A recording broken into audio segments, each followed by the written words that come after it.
Content summary. The poem The Breast of the Sea by Syl Cheney-Coker describes the 20th century as a time characterized by war, violence, political instability, and conflicts that harm the people and environment alike. The destruction of life that accompanied the time led the speaker to describe the century as bloody. The harm extends even to the sea, which the poem states is filled with toxins that hamper its ability to fulfill its roles. This is seen in the expression, "Her belly will not yield new islands." Syl Cheney-Coker employed imagery to create vivid pictures and sounds of the time described in the poem. The choice of the words is such that the reader can relate to it. For example, the scene is personified as a woman, a mother, who has to bear the weight of the actions of men. The century is bloody, and the sea is filled with toxins. The events in history that buttress the violence, death, and trauma in Sierra Leone at the time were mentioned to paint a picture of how history is made, what is left of the memory, and the fact that the entire event may be forgotten or only remembered in fragments in the future. The allusions include 1. Noah's monologue, a reference to the biblical story of the flood. Number 2. The Middle Passage's cargoes. This refers to the transatlantic slave trade. Number 3. Darwin's examination of the tortoise shit. This refers to the boom in scientific knowledge and the popular Darwin's theory of evolution by natural selection. Number 4. The Titanic. This refers to the famous ship reputed to be unsinkable but sank on its first voyage in 1912. Number 5. The diver's story about how the coelacanth was recaptured.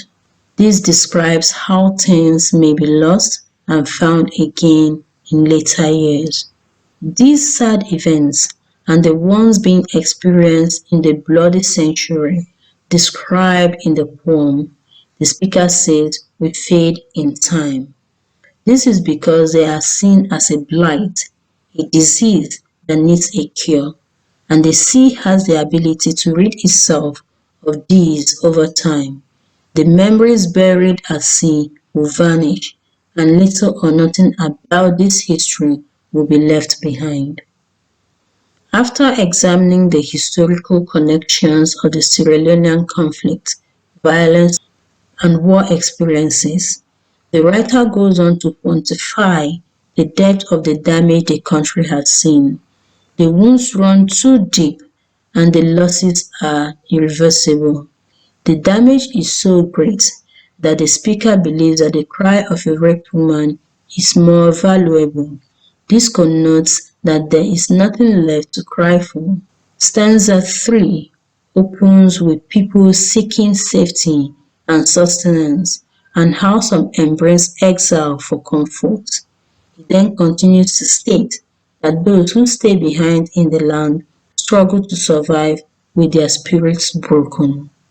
In the end, the speaker wonders if the sea can provide some healing, tying back to the self-cleansing ability of the sea to wash itself of the blight. The speaker therefore asks the sea if it can provide the balm needed to heal the wound of the children of Sierra Leone. Stanza-by-stanza analysis. Stanza 1. Stanza 1 opens with a statement about the bloody century.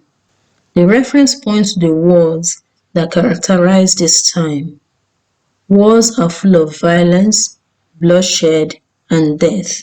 The two world wars were fought in the 20th century, as well as the fight for independence in African countries and India. This time, amongst other conflicts, also saw the violence and agitations of the post-independence civil war in Sierra Leone. This captures the thoughts of the speaker and the label on the country. With war comes many deaths and lots of dead bodies falling into the sea, creating a heavy weight for the sea to bear. The other burdens that come with the century include the things deposited into the sea as the warheads are transported and secrets to be buried. Cheney-Coker went on to explain that this time of pain will surely come somewhere between the desirable and undesirable actions of humans.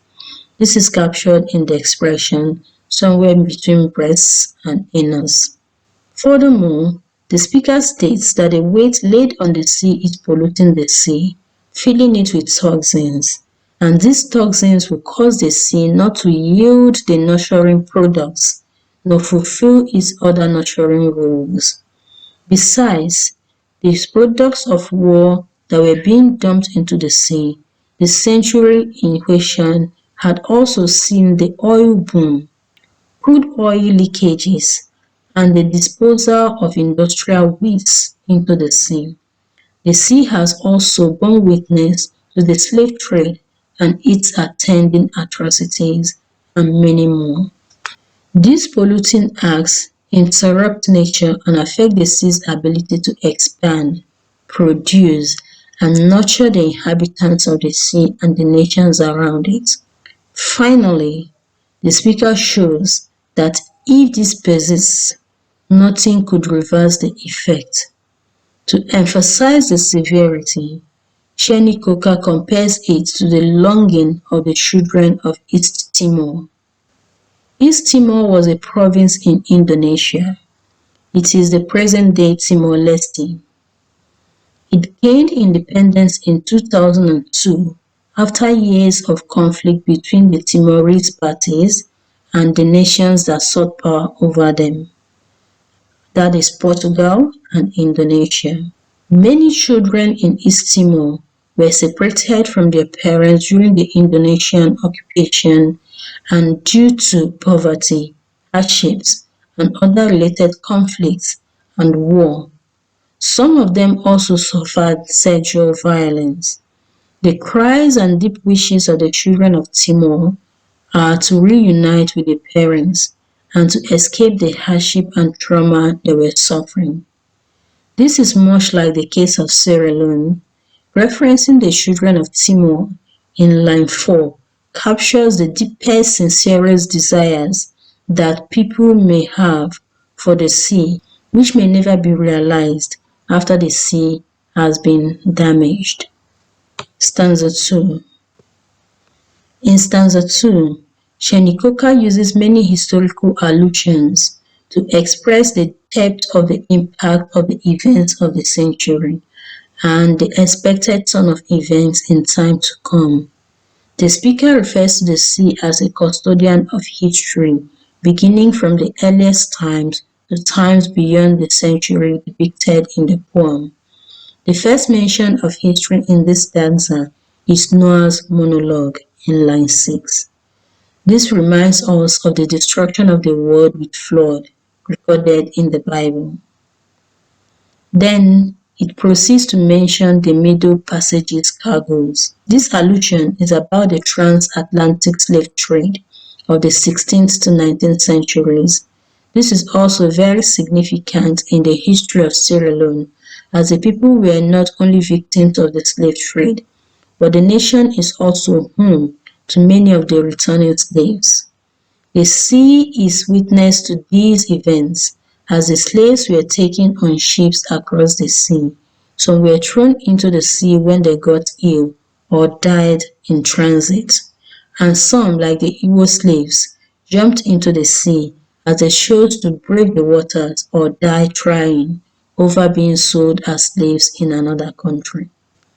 In line 7, the historical allusion is about Darwin's examination of a tortoise shell.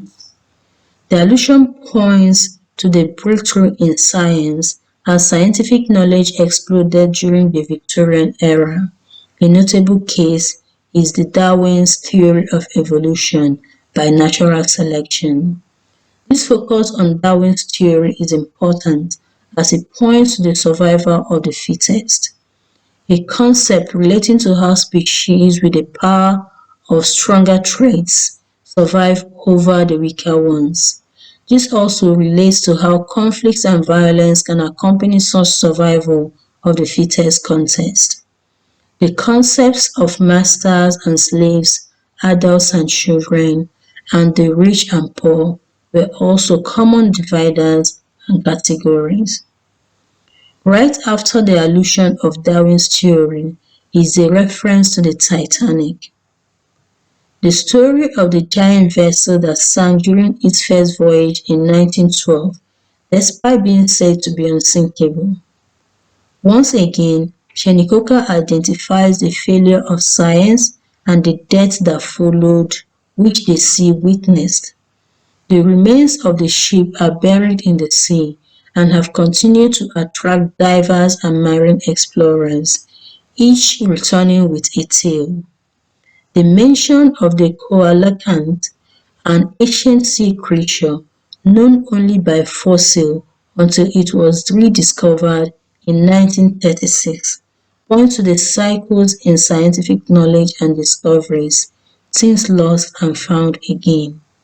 This can also be attributed to history, as the stories fade and resurface when someone comes across the evidence. Lastly, the speaker ends with a words on the certainty of the preservation of human history. Some of the knowledge is fragmented and becomes useless. The speaker captured this with the expression fractured killer. The last two lines of this stanza identify that the sea can preserve history, but only for so long until it rids itself of the remains it holds within its belly. This refers to the sea's ability to erode the materials of which these memory tokens are made and cleanse itself as a cycle of nature. This means that whatever this bloody century brings with it will eventually wash away, never to be remembered. Stanza 3.